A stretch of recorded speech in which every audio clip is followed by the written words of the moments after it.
Assalamualaikum warahmatullahi wabarakatuh. Salam sejahtera untuk kita semua. Salam sejahtera untuk seluruh saudara-saudaraku sebangsa dan setanah air dimanapun Anda berada. Kembali lagi bersama dengan saya Abdul Aziz Jazuli di channel ini. Pada kesempatan kali ini saya akan memutarkan sebuah statement yang disampaikan oleh Ustadz Abdus Somad di mana beliau mengatakan bahwa raja-raja yaitu Riau itu merupakan keluarga dari Ba'lawi. Itu klaim. Dan faktanya mereka bukan Ba'lawi. Ya, mari kita simak bagaimana sanggahan yang disampaikan oleh Kiai Haji Abdul Ghalib kepada Ustadz Abdus Somad yang menyatakan bahwa Raja-Raja Siak Raja-Raja Siak itu merupakan keluarga Ba'lawi. Benar atau tidak? Silahkan simak bersama-sama. Dari Pulau Sumatera, tepatnya di Riau. Kami dulu tinggal di kerajaan Siak Sri Indrapura. Raja kami yang terakhir namanya Sultan Syarif Qasim. Kenapa disebut Syarif? Karena dia adalah Ba'lawi, keturunan dari Banahsan. Ada dari Rabithah Alawiyah, di kuburan di makamnya tertulis bahwa Sayyid Syarif Utsman Shahabuddin adalah keturunan Banahsan Al-Ba'lawi, dan beliau menikah dengan anak Sultan Istana Siak Sri Indrapura. Assalamualaikum warahmatullahi wabarakatuh. Pada kesempatan yang sekian kalinya saya ditanyakan oleh kawan-kawan tentang video ini, padahal video ini sudah lama, namun saya semampunya akan menjelaskan kronologi sejarahnya. Saya mulai di saat kerajaan Melaka diserang pasukan Portugis di bawah pimpinan Alfonso pada tanggal 10 Agustus 1511. Penyerangan itu berhasil dan direbut pada 24 Agustus 1511 yang menyebabkan Sultan Mahmud Shah yang merupakan sultan terakhir Malaka dan merupakan sultan baru pertama Johor Riau. Beliau beserta pengikutnya melarikan diri dan keluarganya ke Johor, begitu. Kemudian ke Bintan, dan di Bintan itu mendirikan ibu kota dan pemerintahan baru. Tetapi pada tahun 1526 Portugis berhasil membumi hanguskan Bintan, sehingga menyebabkan Sultan Mahmud Shah mundur melarikan diri ke Kampar, dan setelah 2 tahun beliau wafat. Kemudian tampuk kepemimpinan kesultanan diganti oleh putranya yang bergelar Sultan Alauddin Riyad Shah II sebagai Sultan Johor Riau kedua. Putra Sultan Mahmud Shah yang lainnya seperti Muzaffar Shah kemudian menjadi Sultan Perak. Pada puncak kejayaan Kesultanan Johor Riau, wilayah kekuasaannya mencakup Johor yang sekarang, Pahang, Selangor, Singapura, Kepulauan Riau, dan daerah-daerah dataran di Sumatera seperti Riau, Daratan, dan Jambi. Begitu. Singkat cerita, pada tahun 1811 di saat wafatnya Sultan Mahmud Shah III, maka terjadilah perselisihan penentuan kekuasaan karena putra mahkotanya itu ada 2. Disinilah Belanda dan Inggris campur tangan, begitu.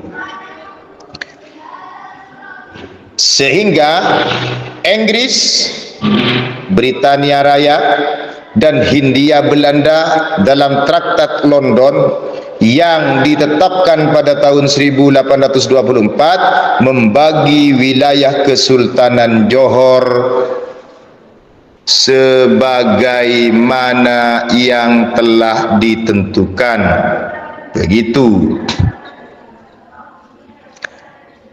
Pada tahun 1824 wilayah Kesultanan Johor Singapura mencakup Johor, Singapura, Pahang, dan Terengganu, sedangkan wilayah Kesultanan Riau Lingga mencakup Pulau Lingga, Pulau Singkep, Batam, dan Natuna. Begitu, itu dibagi.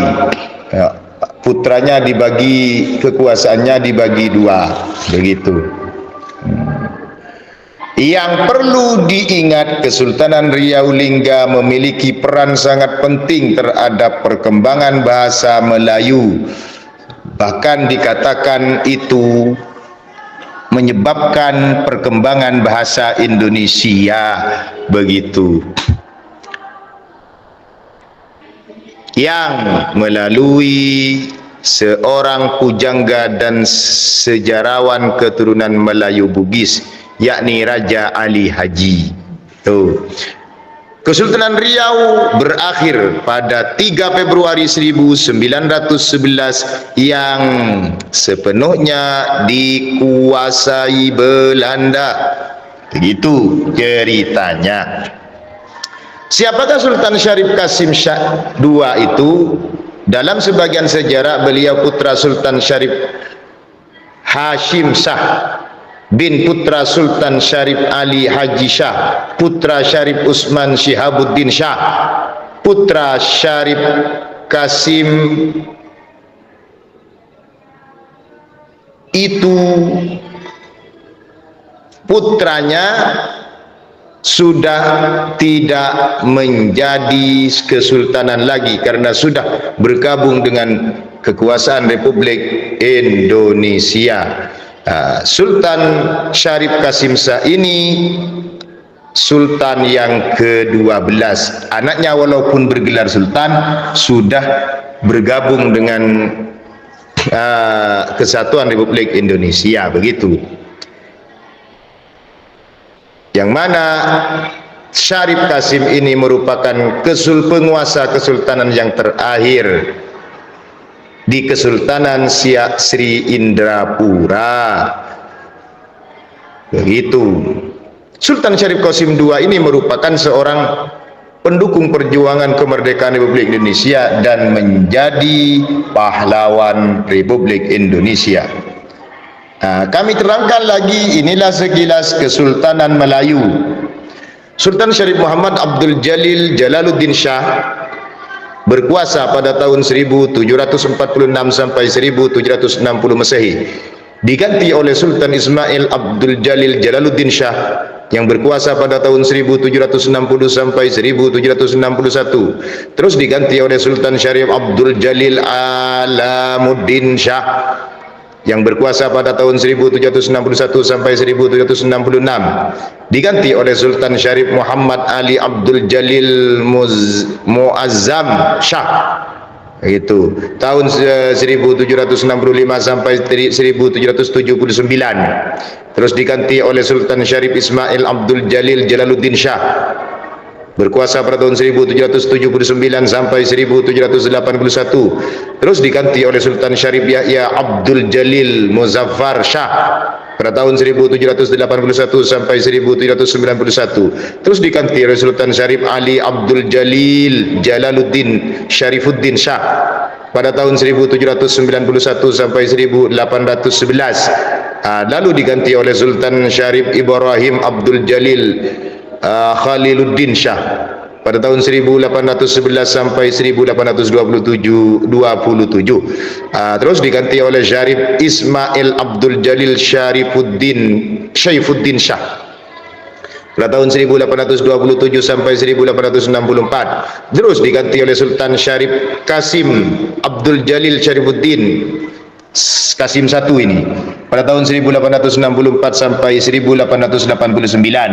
Terus diganti oleh Sultan Syarif Hashim Abdul Jalil Syaifuddin Shah menguasai tahun 1889 sampai 1908. Lalu terus diganti oleh Sultan Syarif Kasim II. Begitu Sultan Syarif Kasim II Shah. Itu pada tahun menguasai tahun 1915 sampai 1945. Lalu diserahkan pada Kesatuan Republik Indonesia. Terus kalau Habib Muhammad bin Haidar Syihabuddin yang diberi gelar bin Yahya atau As-Segaf atau Al-Habsyi, dan Habib Usman Syihabuddin yang diberi gelar bin Syihab atau As-Segaf atau yang lain, yang katanya dinikahkan dengan putri cantik kerajaan Riau yang bernama Tengku Umbun, perlu dikaji ulang dan perlu diteliti dengan seksama karena terdapat distorsi sejarah dan ketidakaktualan dalam penetapan sejarah tersebut, karena sedikitnya ada 4 kemustahilan. Begitu. Yang pertama, Kesultanan Syarif Adi Haji, kakek dari Sultan Syarif Kasim yang ayahnya dianggap Habib Yahya, ternyata di sana mengembangkan Thariqah Naqsabandiyah dan faham Thariqah Imam Al-Ghazali, bukan Thariqah Al-Ba'alawi atau Thariqah Faqihul Muqaddam. Itu alasan yang pertama. Alasan yang kedua, gelarnya bukan habaib tapi syarif. Tidak ada kalangan Ba'alawi itu mulai awal sampai akhir yang bergelar syarif, itu tidak ada. Bahkan bergelar Sayyid pun itu telah ditentang oleh penguasa Mekah Syarif Aunur Rafiq di abad 12-an. Itu yang menentang penguasa Hijaz. Begitu. Jadi Sayyid pun mereka tidak pakai, mereka pakai Habib sudah. Begitu. Di abad 12 itu marak memakai Sayyid di Mekah, tapi setelah adanya Syarif Aunur Rafiq melarang, mereka tidak lagi memakai Sayyid tapi cukup Habib. Begitu. 4, mereka bergelar Syarif dan Tengku dan memberi nama gelar agak keacehan, namun gelarnya keacehan, begitu, dan agak ketinghuaan seperti itu. Seperti Tengku Jok dan Tengku Long Putih, begitu, agak ini aliran Aceh juga agak ketinghuaan, begitu. Bukan al-ini al-Ba'alawi, bukan, tidak ada itu. Oleh sebab itu perlu ini dikaji, tak ini takutnya perubahan sejarah oleh tangan-tangan jahil yang tidak bertanggung jawab. Maka karena sejarah merupakan jati diri seorang berbangsa dan bernegara, dan merupakan sebuah kehormatan sebuah negara, bagaimana sejarahnya bisa terjadi sejarah fiktif nanti, bisa menjadi sejarah yang tidak akurat nanti kalau dirubah oleh tangan-tangan jahil. Oleh sebab itu kami meminta kepada pemerintah yang baru, Bapak Haji Prabowo Subianto, yang merupakan macan Asia, untuk menyelidiki semua sejarah, distorsi sejarah yang tidak cocok harus diluruskan demi jati diri rakyat Indonesia. Dan menghukum pelakunya yang tidak bertanggung jawab. Apabila memang betul, maka dibetulkan. Apabila salah, cari siapa yang merubah sejarah tersebut. Terima kasih.